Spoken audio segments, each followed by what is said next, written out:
Stigli smo. Olja, kako se osjećaš povodom ovog puta? Mnogo mi je muka.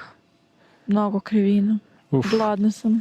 E pa prijatno, Olja. Mora da se čelo brsne. Nalazimo se. Mislim da je pravi challenge sad da spavamo na otvorenom. Pošto već kreće da seva sam tako. Sad ima dosta stepenica gore.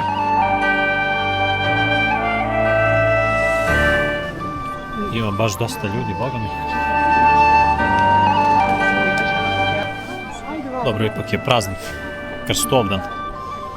I plus je vikend, verovatno zato ovoliko mnogo ljudi, mada opet je lepo.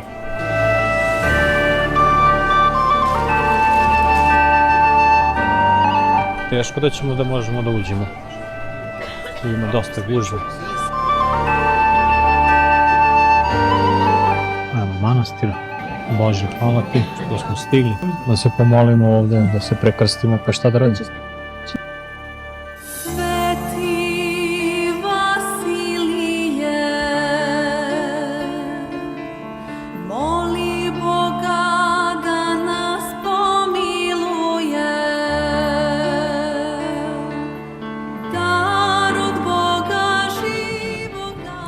Eto i mi smo našli jedva neko mesto.